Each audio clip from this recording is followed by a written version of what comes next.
बात करेंगे meningitis fever की। तो सबसे पहले ये बताइए कि ये होता क्या है। ये दिमागी बुखार या मेनिंजाइटिस इसको बोलते हैं।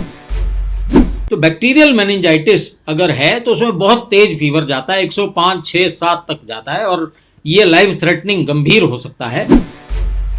यूजुअली ये लोगों द्वारा एक दूसरे के निकट आने से फैल जाता है।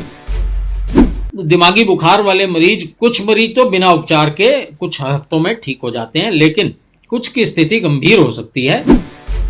नमस्कार, D5 चैनल हिंदी देख रहे दर्शकों का मैं वंदना स्वागत करती हूँ। आज एक बार फिर हम जुड़े हुए हैं डॉक्टर HK खरबंदा जी से। डॉक्टर खरबंदा, आपका बहुत बहुत स्वागत है हमारे इस प्रोग्राम में। धन्यवाद वंदना जी, सभी दर्शकों को बहुत बहुत नमस्कार। आज हम बात करेंगे मेनिंजस या फिर कह सकते हैं मेनिंजाइटिस फीवर की। तो सबसे पहले ये बताइए कि ये होता क्या है। ये वंदना जी दिमागी बुखार या मेनिंजाइटिस इसको बोलते हैं। ये हमारे जो मेनिंजेस होते हैं उनमें होने वाली सूजन को मेनिंजाइटिस हम कहते हैं। इनफैक्ट किसी भी शब्द के पीछे अगर ITIS लग जाए तो उस एरिया की इन्फ्लेमेशन होती है, जैसे टॉन्सिल की टॉन्सिलाइटिस, फेरिंग्स गले की फेरेंजाइटिस, लैरिंग्स वॉइस बॉक्स की लैरेंजाइटिस, आंखों की कंजक्टिवाइटिस, आइरिस आंख के अंदर का जो हिस्सा है उसकी आयराइटिस। तो कहीं की भी इन्फेक्शन हो उसके पीछे अगर ITIS लग जाए तो उसको इन्फ्लेमेशन उस एरिया का कहते हैं। तो मेनिंजेस में हमारे 3 झिल्लियां होती हैं जो हमारे मस्तिष्क रीढ़ की हड्डी को ढक के रखती हैं। तो इन मेनिंजेस के आसपास अगर तरल पदार्थ होते हैं, अगर वहां संक्रमण हो जाए, वहां इन्फेक्शन चला जाए तो इसको दिमागी बुखार हो जाता है। ये बीमारी जो मेनिंजाइटिस है वो 3 तरह की हो सकती है। इसका कारण बैक्टीरियल भी हो सकता है, इसका कारण वायरल भी हो सकता है और इसका कारण फंगल भी हो सकता है। तो सूजन क्यों आई? अगर वो बैक्टीरियल है तो बैक्टीरियल, वायरल और फंगल ये तीनों इसके कारण होते हैं। तो बैक्टीरियल मेनिंजाइटिस अगर है तो उसमें बहुत तेज फीवर जाता है, 105, 6, 7 तक जाता है और ये लाइफ थ्रेटनिंग गंभीर हो सकता है। और यूजुअली ये लोगों द्वारा एक दूसरे के निकट आने से फैल जाता है। जितने भी बैक्टीरियल इन्फेक्शन है वो एक दूसरे से फैल सकते हैं। वायरल मेनिंजाइटिस थोड़ा कम गंभीर होता है, जो बैक्टीरियल मेनिंजाइटिस है वो सीवियर होता है। और वायरल मेनिंजाइटिस से अधिकांश लोग बिना इलाज के, ये सेल्फ लिमिट इलाज के ठीक हो जाते हैं। लेकिन फंगल मेनिंजाइटिस इस रोग का एक दुर्लभ रूप है, बड़ा रेयर देखने को मिलता है और उन लोगों में होता है जिनकी इम्यूनिटी, प्रतिरोधक क्षमता कम होती है, उनमें हो सकता है। सो आमतौर पर जो दिमागी बुखार है या मेनिंजाइटिस है, इसमें होने वाले सूजन के दौरान सिर दर्द, बहुत तेज सिर दर्द होता है, बुखार और गर्दन में अकड़न जैसी लक्षण, ये अकड़ जाती, गर्दन एक तरफ को अकड़ जाती है। ये 3 लक्षण बहुत आम देखने को मिलते हैं। गर्दन अकड़ जाए, बहुत तेज बुखार हो और तेज सिर दर्द हो, तो ये हमारे दिमागी बुखार के लक्षण हैं। तो इस दिमागी बुखार वाले कुछ मरीज तो बिना उपचार के कुछ हफ्तों में ठीक हो जाते हैं, लेकिन कुछ की स्थिति गंभीर हो सकती है। तो उन्हें अगर जो बैक्टीरिया है तो वो टेस्ट में बैक्टीरिया के अकॉर्डिंगली उसकी दवाइयाँ एलोपैथिक में देनी पड़ती हैं। कुछ ऐसी गंभीर बीमारियों में एलोपैथिक की शरण लेनी पड़ती है और उनकी जो कल्चर के अकॉर्डिंगली जो बैक्टीरिया को किल करने वाली दवाइयाँ हैं वो एंटीबायोटिक्स देनी पड़ती हैं। तो अगर आपको लगे कि बहुत तेज सिर दर्द है और बहुत तेज फीवर जा रहा है तो डेफिनेटली गंभीर जटिलताओं से बचने के लिए मरीज को इसमें हमें डॉक्टर के पास इमीडिएटली किसी अस्पताल में जाके उसका इलाज करा लेना चाहिए। देखिए, WHO के अनुसार पिछले 20 वर्षों में लगभग 10 लाख मामले WHO के पास रिपोर्ट किए गए हैं मेनिंजाइटिस के। तो मेनिंजाइटिस, अब देखिए, इससे और लगभग 10 लाख लोगों की इससे मौत हो चुकी है। तो यहाँ तक ऐसा होता है कि शुरुआत के 24 घंटों में जो रोग को पहचान करके अगर पर्याप्त इलाज शुरू हो जाए, और 5-10% लोग ही ऐसे हैं जो इस बीमारी से नहीं बच पाते, वरना सभी का इलाज हो जाता है। क्या इसमें फिट्स भी पड़ते हैं एपिलेप्सी की तरह? जी हाँ, जब जी, अगर बहुत तेज बुखार हो और उसके दौरान हाई तेज फीवर के दौरान अगर फिट आए, या कुछ मरीज का सेंसोरियम, अल्टर्ड सेंसोरियम हो जाता है, वो कुछ अजीब बातें करने लग जाते हैं, तो ये बहुत हाई फीवर में हो सकता है। तो यस, इन फिट्स को या इस कन्वल्जन्स को, ये फेब्राइल कन्वल्जन्स बोलते हैं हम इसको, फीवर की वजह से, हाई फीवर की वजह से दिमाग कंफ्यूज हो जाता है और कन्वल्जन्स में चला जाता है, फिट आते हैं। तो इसको हमें एपिलेप्सी से डिफरेंशिएट करना चाहिए। और इसमें हम देखिए स्पॉन्जिंग करते हैं, ताजे पानी की पट्टियां लें, और अगर ठंड है, बहुत टेम्परेचर अगर उस वक्त कम है, तो हल्के से कोसे पानी की पट्टियां माथे पे, हाथों के नीचे, पैरों के नीचे और पेट पे, कई बार तो पूरे शरीर को थोड़े से नहला दीजिए तो इमीडिएटली। और अगर बहुत तेज फीवर चला जाए, 105-6 चला जाए, तो बर्फ की सिल्ली पे मरीज को लिटाना पड़ता है ताकि उसका जो टेम्परेचर है वो कम आ जाए। तो ये हमारा इलाज इसमें रहता है। बाकी देखिए दिमागी बुखार आपको मैंने बता दिया 3 तरह का होता है, उसकी हमने डिटेल ऑलरेडी डिस्कस कर ली है। सिम्टम्स मैंने आपको बता दिए हैं कि इसमें बहुत तेज सिरदर्द होता है, गर्दन अकड़ जाती है, और ठंड बुखार भी होता है और ठंड बड़ी लगती है इनको, और कई मरीजों को उसके उल्टी होती है, और उल्टी के साथ साथ कईयों को रोशनी के प्रति फोटोफोबिया, वो रोशनी बर्दाश्त नहीं कर पाते, और इसी के साथ साथ भ्रम की स्थिति आ जाती है, अल्टर्ड सेंसोरियम, उन्हें समय नहीं पता लगेगा कौन है, ये नहीं ध्यान आएगा, क्योंकि बहुत तेज दिमाग में बुखार कंफ्यूज हो जाता है। और इसी के साथ साथ उनको ताजा, अभी जिसको आज मेनिंजाइटिस हुआ है उसको कुछ दिन पहले या तो ठंड लगी होगी या गले में खराश हुआ होगा। ये बहुत कॉमन मिलता है, ये सिम्टम्स हमें बड़े कॉमन मिलते हैं। क्या इसकी रोकथाम घर में की जा सकती है? क्या ये घर में ठीक हो सकता है? जी देखिए, इसके लिए मैं आपको बता देता हूँ, 2 या 3 तरह के बैक्टीरिया इसके लिए रिस्पॉन्सिबल हैं।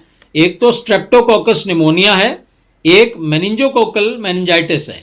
ये मेनिंजोकोकल बैक्टीरिया से हमें बचना, ये मेनली इन्फेक्शन फैलता है, तो और ये अपर रेस्पिरेटरी डिजीज से ही स्प्रेड होता है। तो अगर हम ठंड लगने से अपने बच्चों को, कॉमन इसका शिकार बचते हैं जो कुपोषित बच्चे होते हैं, या कोई ऐसे बच्चे जो बिल्कुल हवा में ठंड में चले जाएं, तो वहाँ ये मुश्किलें आती हैं। तो अगर हम अपने बच्चों को सर्दी लगने से बचा लें, ड्राफ्ट ऑफ कोल्ड एयर से, अगर नहला के एकदम ठंड में ना ले जाएं, या बच्चों के कानों में रुई डाल के रखें, सिर में टोपी रखें, या पैरों में, देखिए सिर या पैर दोनों में से एक जरूर ढके रहने चाहिए बच्चों की। और जब भी नहलाएं उनको नहला के एकदम ठंडे पानी में न ले जाएं, बाथरूम के अंदर ही या कमरे के अंदर टब में नहलाएं, और सारे कपड़े बिल्कुल कहीं से हवा ठंडी ना आ रही हो। अगर हम इस ठंड से बच्चे को बचा लें तो अमूमन हम मेनिंजाइटिस के केसेस को बचा सकते हैं। और हमारे आसपास किसी बच्चे को तेज बुखार है तो वहां बच्चे को जाने से हम डेफिनेटली उसको रोकें ताकि वो कांटेक्ट से ना स्प्रेड हो जाए। क्या इसके कोई घरेलू उपाय भी हैं, या ये कह सकते हैं कि क्या ये क्रॉनिक डिजीज है? नहीं जी, ये क्रॉनिक डिजीज नहीं है, लेकिन इसमें एहतियात बहुत अच्छी है। जब हम हाथ धोएं, ये सबसे, हाथों में अगर कुछ गंदा जाएगा मुंह में तो उससे इन्फेक्शन हमारे छाती में आएगा, अपर रेस्पिरेटरी ट्रैक्ट में आएगा। और तो हाथ धोना सिर्फ महामारी में नहीं, सभी बीमारियों में फायदेमंद है। तो भारतवर्ष में सदियों से आयुर्वेद में हाथ धोए बिना तो रसोई में आप जा ही नहीं सकते, ना ले जा सकते हो। तो हमारी हाइजीन, जो प्रॉपर हाइजीन है, वो बहुत ये हमें अपनानी चाहिए। और स्वच्छता की जितनी अच्छी आदतें हैं, जैसे कि खुला हुआ भोजन न करें, ठीक है, कोई भी पेय है घर में बनाए, ताजा स्वाद सा। देखिए बाहर की हवा में कहाँ कहाँ जीवाणु हैं, कहाँ कैसी गंदी हवा है, गंदा पानी है, उन सबसे दूर रहेंगे तो हम बीमारियों से बचे रहेंगे। तो स्वच्छता के जो नॉर्मल रूल्स हैं वो आपने रखने हैं।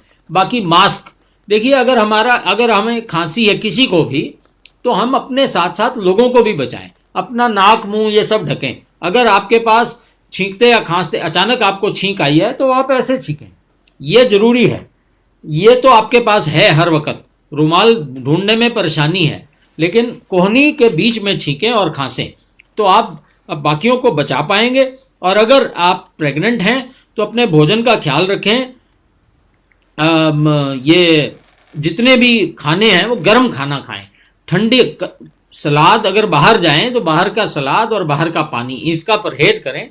तो अगर स्वच्छता के सभी रूल आप अपना लेंगे तो आप बिल्कुल इस बीमारी से बच सकते हैं। क्या ये किसी भी उम्र में हो सकता है? जी हाँ, यूजुअली बच्चों में देखा जाता है, लेकिन किसी भी उम्र में हो सकता है। और इसमें अगर हो जाए तो फिर हम इसमें कुछ टेस्ट कराते हैं, बुखार के बेसिक CBC होता है, और इसमें ना हृदय गति में वृद्धि हो जाती है, पल्पिटेशन हो जाती है, गर्दन में अकड़न हो जाती है और चेतना में कमी आ जाती है। ये मुश्किलें आती हैं थोड़ी थोड़ी, और कई बार हमें लंबर पंक्चर, स्पाइनल कॉर्ड के नीचे से पंक्चर करके भी, फ्लूइड निकाल के भी टेस्ट करना पड़ सकता है। सेरिब्रो स्पाइनल फ्लूइड का एग्जामिनेशन होता है और उसमें जो हमारा ब्लड है उसमें वाइट ब्लड सेल्स खूब तेजी से बढ़ते हैं। अब आते हैं इसके उपचार पे।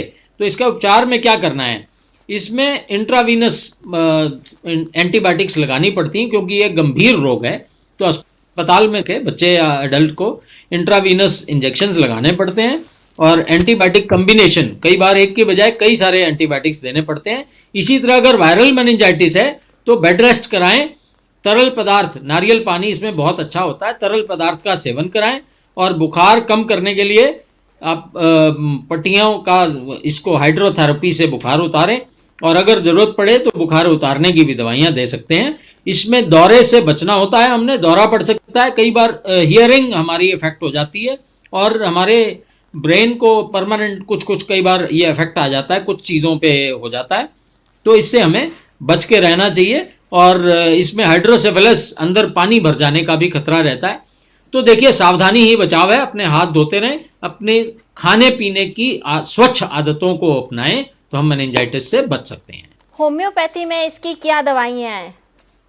देखिए, होम्योपैथी में जो भी तेज बुखार की दवाइयां हैं वो सब इसमें काम करेंगी। Arsenic album, Eupatorium पर्फ,